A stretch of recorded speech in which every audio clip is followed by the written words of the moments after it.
Hare Krishna everyone, welcome back to our YouTube channel. मेरा नाम है शिप्रा और मैं हूं आपकी मैनिफेस्टेशन कोच, सखी और सोल सिस्टर। तो कैसे आप सब? उम्मीद करती हूँ कि आप सभी बहुत अच्छे होंगे और अपनी अपनी मैनिफेस्टेशन जर्नी में कुछ अच्छा कर रहे होंगे। आज की वीडियो में मैं आपके कमेंट्स का रिप्लाई करने वाली हूँ। मुझे पता है मैनिफेस्टेशन की जर्नी में सबसे ज्यादा कंफ्यूजन तब होता है जब 3D ऑपोजिट दिखती है या फिर अफर्मेशंस फेक लगती है। इसलिए जो डाउट्स आपने कमेंट्स में लिखे थे उनका मैं एक एक करके जवाब दूंगी ताकि आपको क्लैरिटी मिले और आप अपने एंड पर फोकस बना पाओ। तो शुरू करते हैं हमारी आज की वीडियो। तो पहला कमेंट है प्रतिभा का। प्रतिभा ने लिखा है कि वो अफर्म भी करती हैं, एसपी से ध्यान भी हटा लेते हैं, लेकिन 3D में कुछ ऑपोजिट दिख जाता है तो ट्रस्ट हिल जाता है। ऐसा क्यों होता है? प्रतिभा, आप जो कह रहे हो ये सबके साथ होता है। आप अफर्मेशंस भी कर रहे हो, रूटीन भी फॉलो करते हो, ध्यान भी हटा देते हो एसपी से, और फिर भी जब 3D में कुछ ऑपोजिट दिखता है तो ट्रस्ट हिल जाता है। आप बोल रहे हो कि जब 3D में कुछ ऑपोजिट दिखता है तो लॉ पर ट्रस्ट नहीं रहता। यहीं से पता चल रहा है कि आप सिर्फ ऊपर से प्रैक्टिस कर रहे हो, अफर्मेशंस या कोई रूटीन फॉलो कर रहे हो, लेकिन आपके अंदर आपका डाउट ही चल रहा है। आप बार बार 3D की तरफ फोकस्ड हो। देखो, 3D हमेशा थोड़ा डिले से रिएक्ट करती है। जो आज आप देख रहे हो वो आपकी पुरानी सोच का रिफ्लेक्शन है। मतलब आपकी अभी की प्रैक्टिस का रिजल्ट आपको अभी तुरंत नहीं दिख रहा, लेकिन वो अंदर से ऑलरेडी शिफ्ट हो रहा है। इस टाइम पे बस एक चीज याद रखनी है कि 3D को सीरियसली नहीं ले रहा। जो दिख रहा है वो बस टेम्परेरी है। अगर आपको ऑपोजिट भी दिख रहा है तो बस खुद को रिमाइंड कराओ कि ये बस पुरानी सोच का, पुराने थॉट्स का रिफ्लेक्शन है। मेरी नई रियलिटी ऑलरेडी बन रही है। और जितना आप एसपी के एक्शंस को इग्नोर कर दोगे और बस अपने एंड पर ध्यान दोगे, उतना आपको अंदर से पीस मिलेगा। स्लोली आप देखोगे कि 3D भी वैसे ही शिफ्ट हो जाएगी जैसे आप चाहते थे। आई होप प्रतिभा आपको समझ आ गया हो। दूसरा कमेंट है देबोलिना का। देबोलिना का डाउट है कि अफर्म करते वक्त फीलिंग्स नहीं आती, अज्यूम करते वक्त सब फेक और इम्पॉसिबल लगता है। इन प्रॉब्लम्स का सोल्यूशन क्या है? देबोलिना, ये सब प्रॉब्लम्स स्टार्टिंग में आती है। जब आप अफर्मेशंस करते हो और फील नहीं आता या फेक लगता है, इसका मतलब ये नहीं कि मैनिफेस्टेशन काम नहीं कर रही। लॉ ऑफ अजम्पशन में फीलिंग्स ऑप्शनल है। मेन पॉइंट है आपका अजम्पशन। मतलब आप बस अपने आप से कह दो कि ये ऑलरेडी मेरा है, चाहे आपको फील आए या ना आए। जैसे स्कूल में जब हम 2+2 4 पढ़ते थे तो हमें फील नहीं होता था, बस फैक्ट माना था। वैसे ही अपने डिजायर को फैक्ट की तरह मान लो। शुरू में फेक लगेगा, लेकिन डेली रेपिटेशन से सबकॉन्शियस उसको एक्सेप्ट कर लेगा। इसलिए अपने आप को फोर्स मत करो फील करने के लिए, बस कंसिस्टेंसी रखो और नॉर्मल रूटीन जैसा ट्रीट करो। धीरे धीरे वो नेचुरल लगने लगेगा और 3D में भी रिफ्लेक्ट होगा।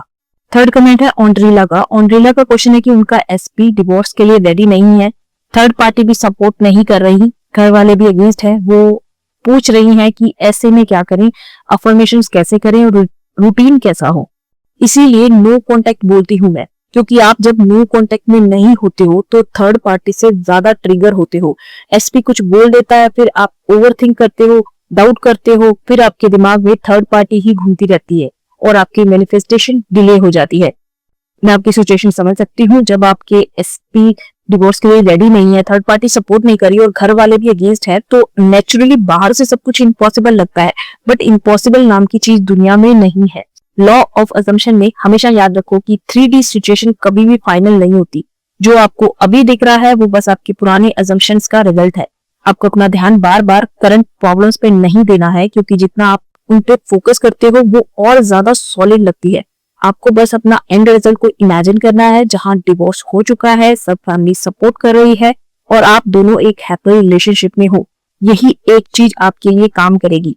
रूटीन या डेली प्रैक्टिस का पार्ट मैं यहाँ डिटेल में नहीं बता सकती, क्योंकि वो मैं पेड कोचिंग में कवर करती हूँ सिचुएशन के हिसाब से। लेकिन इतना जरूर कहूंगी कि आपको अपना इनर स्टेट शिफ्ट करना है। मतलब अभी जो भी दिख रहा है उससे रिएक्ट करना बंद करो और अपनी सोच उस रियलिटी पे लगाओ जो आप चाहते हो। जैसे जैसे आपका बिलीफ फिल्म होता जाएगा, वैसे वैसे एसपी का बिहेवियर और सर्कमस्टेंसेस भी नेचुरली चेंज हो जाएंगे। नेक्स्ट कमेंट है प्रगति का। इन्होंने पूछा है कि क्या 10,000 बार रोबोटिक अफर्मेशन करने से डिजायर पक्का पूरा हो जाएगा और नॉर्मल रूटीन में कब अफर्म करना चाहिए? देखो, मैनिफेस्टेशन में नंबर्स मैटर नहीं करती, चाहे आप 10 बार बोलो या 10,000 बार बोलो। अगर वो सिर्फ रोबोटिक रेपिटेशन बन गई है जिसमें अंदर से आपको बिलीफ ही नहीं आ रहा, तो उसका ज्यादा इम्पैक्ट नहीं होता। लॉ ऑफ अजम्पशन में मैटर करता है कि आप अपनी आइडेंटिटी कैसे फील करते हो, मतलब आप अंदर से कैसे अपने आप को देख रहे हो। अफर्मेशंस का पर्पस ये होता है कि आपको बार बार अपनी डिजायर्ड स्टेट याद आए, इसलिए रूटीन भी प्रेशर जैसा नहीं लगना चाहिए। बस कैजुअल और नेचुरल वे में इसे अपने दिन में इंक्लूड करो। जब भी डाउट आए तो थोड़ा अफर्म करके अपना फोकस वापस ले आओ। क्वालिटी ज्यादा इंपॉर्टेंट है, क्वांटिटी नहीं। नेक्स्ट कमेंट है कविता जी का। कविता ने पूछा है कि वो लंबे समय से पॉजिटिव रह रही हैं, अपने थॉट्स पॉजिटिव रख रही हैं, लेकिन फिर भी 3D में मैनिफेस्टेशन नहीं हो रहा। आपको भी मेरा सेम रिप्लाई है, आप बस ऊपर ऊपर से प्रैक्टिस कर रही हैं। आपका ध्यान सिर्फ 3D पर है कि अभी तक मैनिफेस्टेशन हुआ नहीं। अगर आप पॉजिटिव हैं, अफर्म कर रही हैं, तो आप तो 3D क्यों चेक कर रही हैं? आप अभी तक उस स्टेट में अलाइन नहीं हुई जहां आपकी डिजायर ऑलरेडी पूरी हो चुकी है। पॉजिटिव रहना और अफर्म करना इंपॉर्टेंट है, लेकिन सिर्फ सरफेस लेवल पॉजिटिविटी से काम नहीं चलता। लॉ ऑफ असम्पशन के हिसाब से 3D में तभी शिफ्ट होता है जब आपकी अंदर की स्टेट उस डिजायर के साथ फुली अलाइन हो। मतलब आपको बस पॉजिटिव सोचना ही नहीं, बल्कि अपने आप को ऑलरेडी उस रियलिटी में एग्जिस्ट करते हुए फील करना है।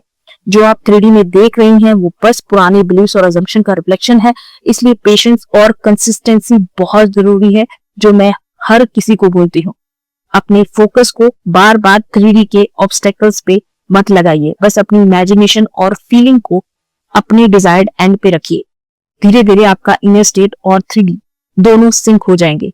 नेक्स्ट कमेंट है हुसन जी का। हुसन ने पूछा है कि अगर हम किसी से मैरिज करना चाहते हैं लेकिन अभी उनके लिए लव फील नहीं हो रहा, तो क्या ये पॉसिबल है? देखो, यहाँ बहुत लोग कंफ्यूज हो जाते हैं कि फीलिंग अभी नहीं है तो कैसे मैनिफेस्ट होगा। लॉ ऑफ असम्पशन के हिसाब से फीलिंग्स का अभी होना या ना होना इंपॉर्टेंट नहीं है। इंपॉर्टेंट है आपका बिलीफ और असम्पशन कि ये रिलेशनशिप ऑलरेडी आपकी रियलिटी का हिस्सा है। आपको अपने मन में ये स्टेट क्रिएट करनी है कि आप दोनों एक हैप्पी मैरिड लाइफ में हैं, चाहे अभी इमोशंस नेचुरल ना लगे। जैसे जैसे आप इस असम्पशन में कंसिस्टेंटली रहेंगे, आपके अंदर की फीलिंग्स धीरे धीरे उस रियलिटी के साथ सिंक हो जाएगी।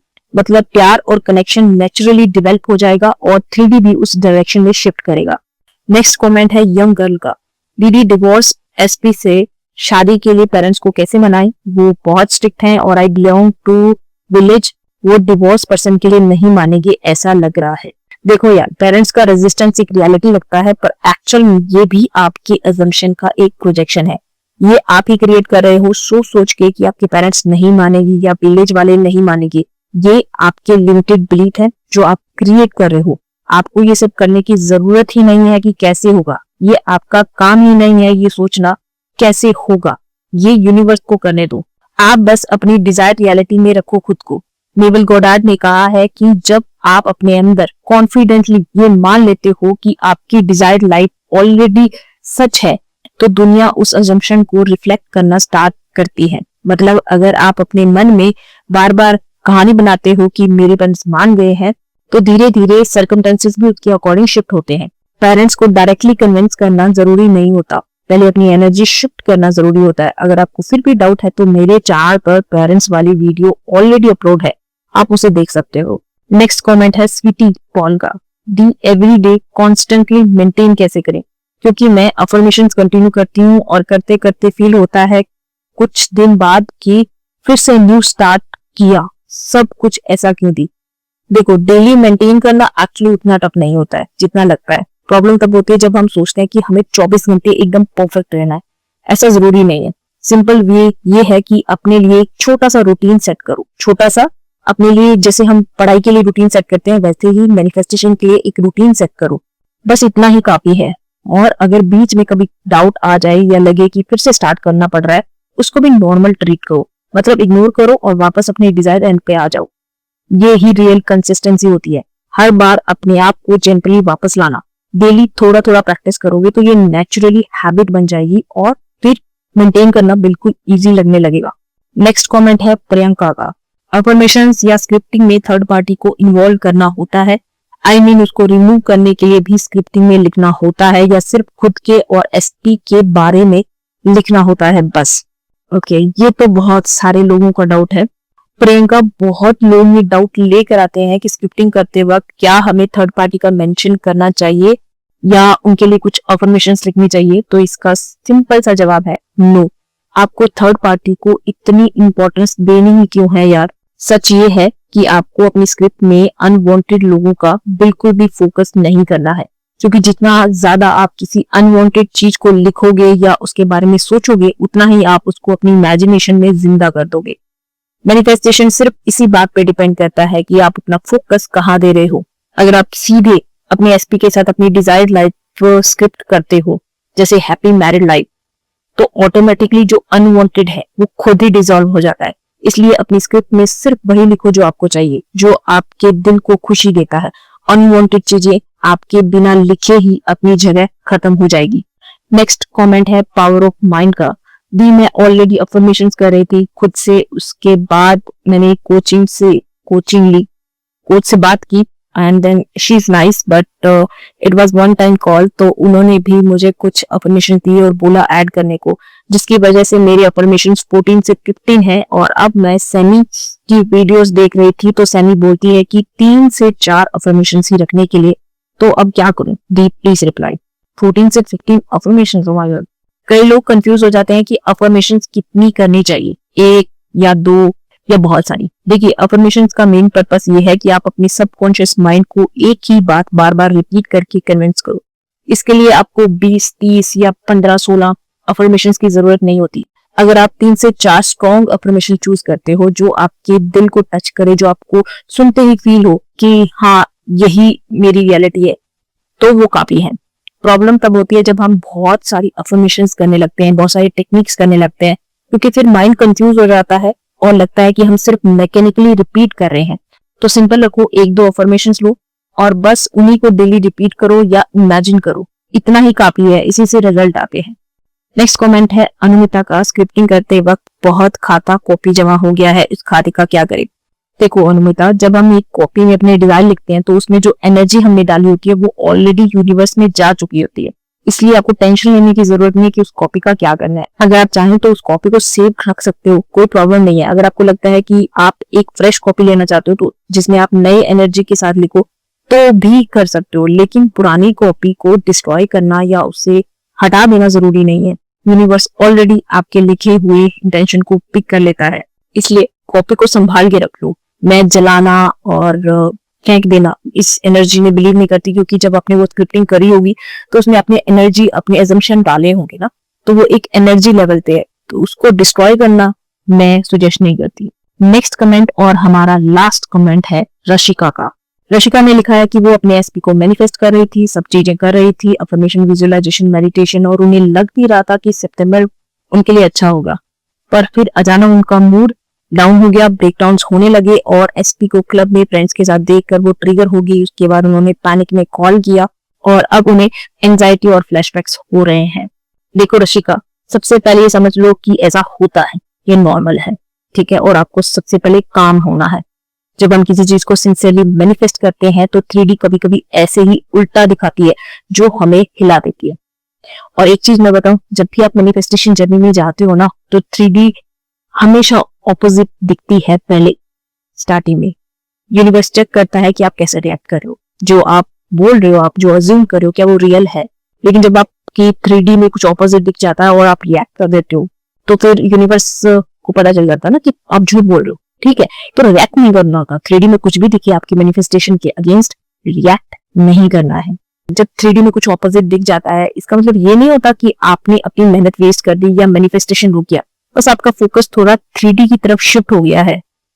अभी जो आप देख रही हो वो फाइनल रियलिटी नहीं है, वो बस पुरानी रिफ्लेक्शन है। आपको बस अपने आप को याद दिलाना है कि आप जो चाहती हैं वो ही आपकी सच्चाई है। पैनिक में कॉल करना या स्टोरीज चेक करना बस थोड़ी देर के लिए रिलीफ देता है, लेकिन अंदर से और ज्यादा डाउट क्रिएट करता है। इसलिए थोड़ा सा स्पेस लो, अपने माइंड को काम करो और वापस अपनी डिजायर स्टोरी चूज करो। जो भी आपने 3 महीने तक किया वो सब अंदर रजिस्टर हो चुका है। एक दिन के ब्रेकडाउन से वो सब खत्म नहीं हो जाता। आप जितनी बार चाहें अपने एसपी के साथ अपने एंड रिजल्ट को दोबारा इमेजिन कर सकते हो।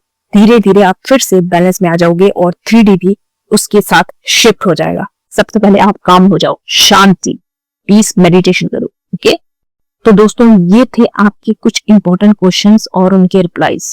मुझे पता है कि आप सबके अलग अलग एक्सपीरियंसेस होते हैं और कभी कभी 3D को देखकर पेशेंस लूज हो जाता है, लेकिन याद रखो आपकी पावर अंदर ही है। बस अपने अजम्पशन पे फिर्म रहो, 3D को टेम्परेरी समझो और अपनी एंड रिजल्ट पे फोकस करो। तो दोस्तों, मुझे उम्मीद है कि आज की वीडियो ने आपको क्लैरिटी दी होगी। सबसे इंपॉर्टेंट बात हमेशा याद रखिए, जो भी आपको 3D में दिख रहा है वो परमानेंट नहीं है, वो सिर्फ एक पुरानी थॉट का रिफ्लेक्शन है। आप अपने एजम्पशंस को बदल कर अपना पूरा वर्ल्ड बदल सकते हो। नेवल गोडार्ड का एक गोल्डन लाइन है जो मुझे पर्सनली बहुत पसंद है। Assume the feeling of your wish fulfilled and continue feeling it until it hardens into fact।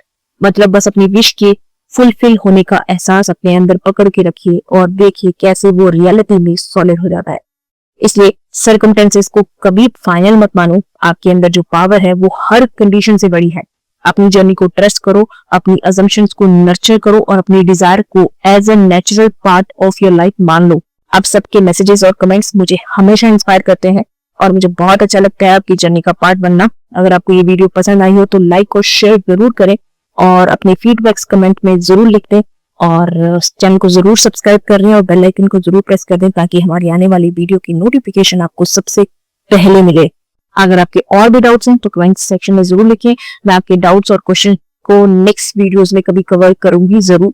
और हमेशा याद रखिए, आप क्रिएटर हो, आप पावरफुल हो और आप जो चाहो वो अपनी रियलिटी में ला सकते हो। जैसे नेवल कहते हैं, change your assumption and you will change the world. अपना ध्यान रखिए, खुश रहिए और अपनी अजम्पशन को फेथ के साथ होल्ड कीजिए क्योंकि आपके अंदर वो शक्ति है जो सब कुछ पॉसिबल बनाती है। मैं मिलूंगी आपसे नेक्स्ट वीडियो में, तब तक के लिए Radhe Radhe. Thanks for watching. धन्यवाद। राधे राधे।